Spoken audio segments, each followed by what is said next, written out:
Hello, my name is Court Digger, and I will be doing an analysis of the Chaos language from the NieR series of video games. And to give a brief summary of what this series is, it's a series of Japanese action role-playing games set in various times in the future. So there can be stories set in 1,000 years in the future all the way to 9,000 years in the future. And one date, as an example, is the year 11,945.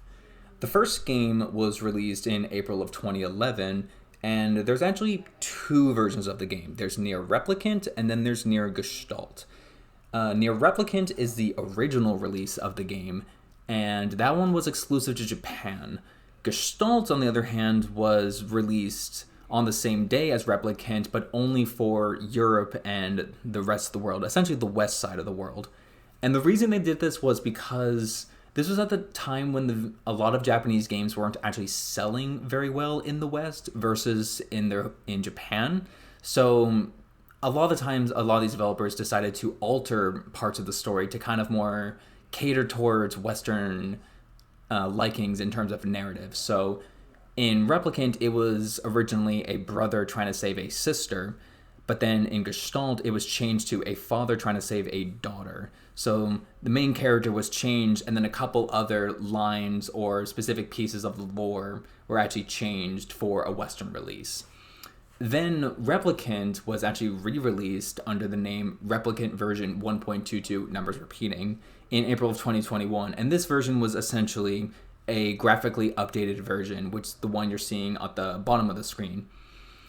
And finally, the last game in the series, NieR Automata, the one on the top of the screen, was released to the worldwide in 2017. And the reason why I find this series extremely fascinating is because I find it very experimental in a lot of different aspects of its story, of how uniquely it is all structured. But the thing I want to talk about the most is the invented language that is used exclusively for the game's music, called the Chaos language. To understand why the Chaos language came to be and why it took the particular form it did, it helps to know about the backgrounds of the people who were behind the music and the game as a whole. And I do want to reiterate again, the Chaos language is only used for the music of the game. It's never spoken by any characters or anything. So starting with the creative director, Yoko Taro.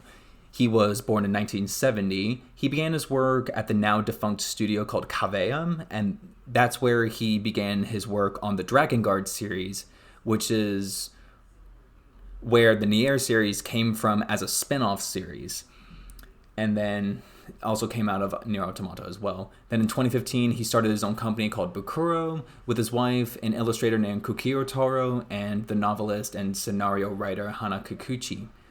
Taro, as a game director, he likes to make games that are very unpredictable and that often have very unconventional characters, all extremely flawed, but he treats them with an extreme amount of empathy.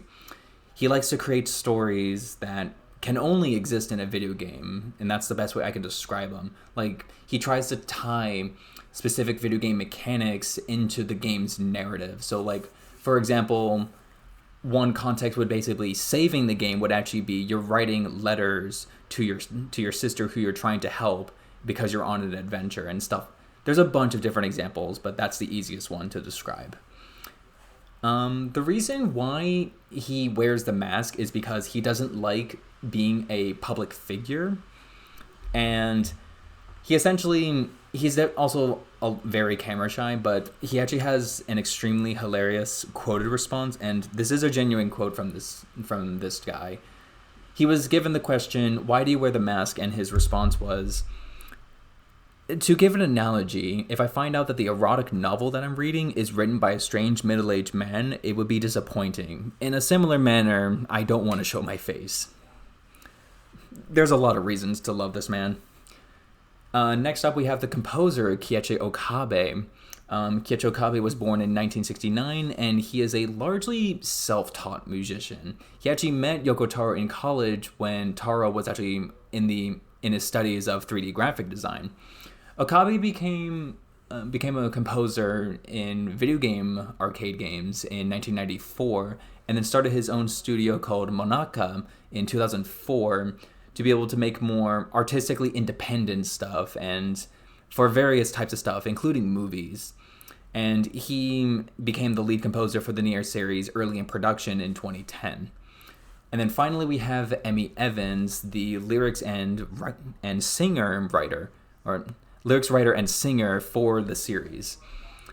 She was born in London. She's an English singer, lyricist, and voiceover, but she is currently based in Tokyo right now.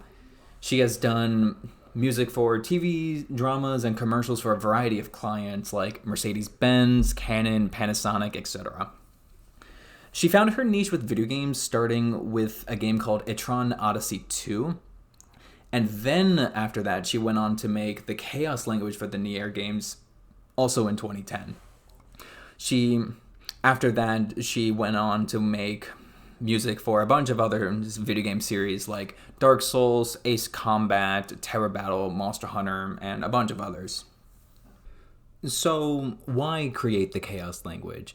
Essentially, the team wanted to play with the idea of how over a millennium, or even possibly even longer than that, how a language can evolve in tons of turmoil and chaos over that long period of time. And they wanted to envision how that would actually sound. And what makes this soundtrack also very interesting is that all of the vocals don't actually have a direct translation to English or something like that. The lyrics are specifically designed to help draw out emotions with the game's music and narrative to help create a cultural atmosphere depending on what is needed. The team could have definitely decided to keep the music fairly standard with its language, but that actually would have resulted in this series not having the strong emotional moments that it's known for. And the music is very important to those emotional moments. It helps amplify these moments. What's really interesting about the NieR soundtracks is that it goes completely against one of the main goals of music, that you should always have a clear and understandable meaning to the music that you create. Now, there are music that do tend to be very obscure, but this is kind of the outlier in a lot of music. Another cool thing about this music in these games is that it's adaptive. And what I mean by adaptive is that the game's music is actually programmed to dynamically adjust the music to the player's action. So like, let's say, for example, you trigger a certain section in a boss fight, and that essentially is a flag for the game to start fading in the vocals for this particular moment. And this can happen at any point. It's not timed or anything. And these games do it so well, and I respect that a lot for this, because I think every video game should have dynamic music in any way possible. So as a really good example of the Chaos language in the soundtrack, Song of the Ancients is a unique track for the reason that it's a song composed of different elements from different languages like German, Hungarian, Welsh, Japanese, French, and even Latin. So I'm going to play an example here, and I'm going to let you enjoy it.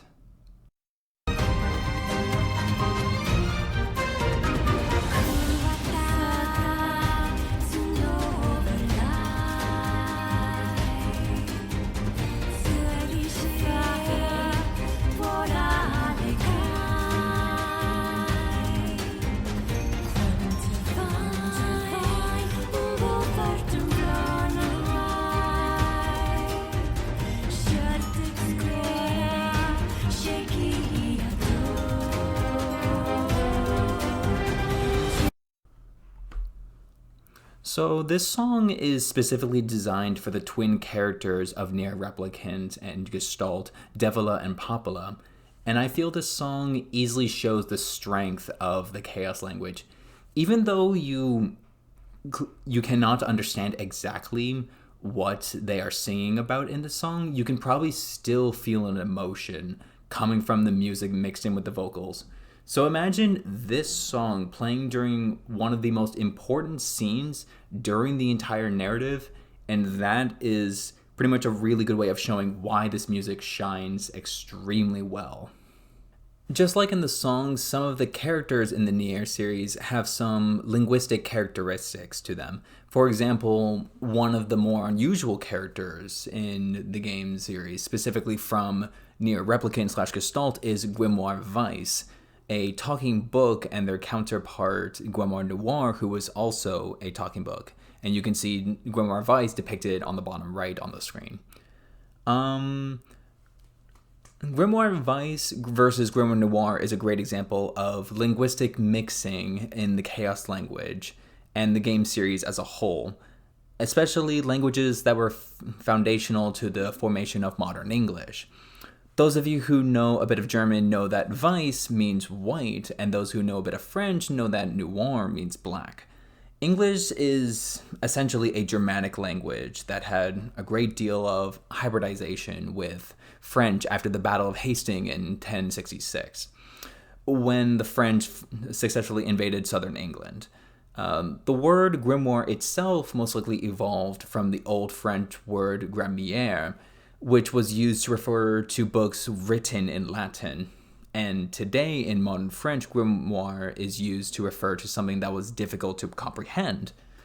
This returns to the elements of the English language. The current universal language calls attention to the fact that languages is always in flux, always evolving, and that it can go through periods of chaos when the elements of it get scrambled again and people put them back together in new ways to communicate. The next song I want to show is the theme of the character Kaine. Kaine as a character, there's a contrast between how she acts towards the player versus her actual intentions. And this strange, contradicting character trait is amplified with her theme being extremely beautiful and calming, which is the direct opposite of how Kaine acts when you first meet her. So I'm going to play a quick sample of this for everyone.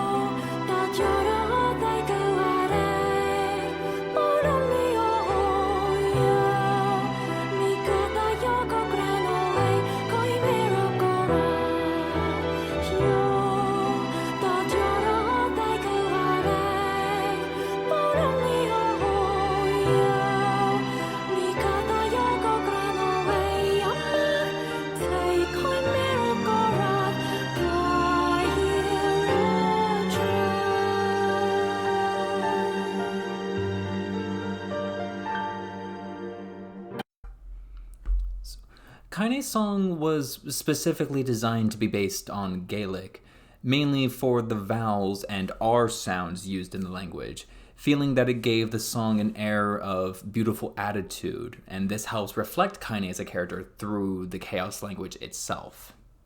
So for the next song I wanted to show, I wanted to talk about how the music in the NieR games are a collaborative effort between Emi Evans, Keiichi Okabe, and Yoko Taro.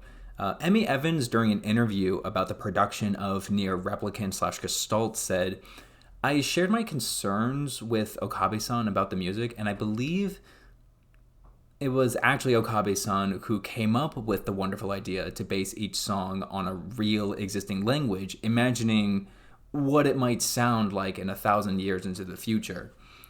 And what's interesting about this song as well is that most of the music is actually sung by Emi Evans herself, but there are a few exceptions like this one, where this one in particular is sung by a young boy. And it has the basic style of medieval or Renaissance church music in Europe, which often featured a young male voice and was most often sung in Latin. So I'm going to play an example here.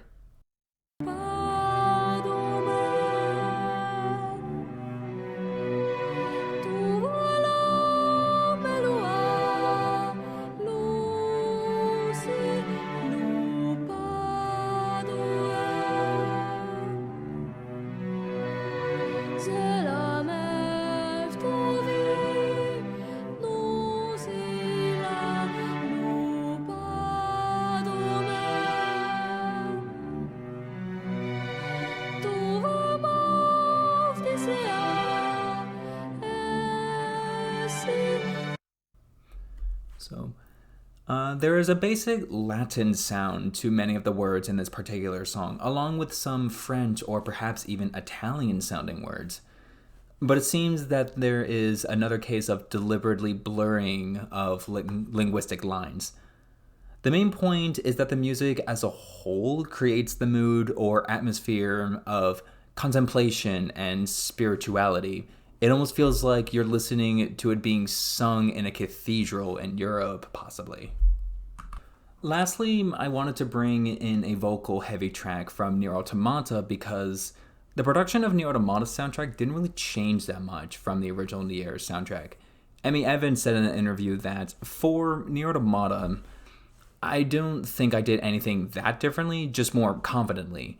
With NieR Replicant, it was my first time being asked to sing in a made-up language, and a lot of the time I felt like I was fumbling around, not really sure if what I was singing would be acceptable or how my lyrics would go down. But this time I already knew the world of NieR and had faith in my system of lyric writing, and ever since I found out that I would be taking part in NieR Automata, I set about researching and collecting new languages, including some endangered ones, which I wanted to try out. So I'm going to play a specific track from this.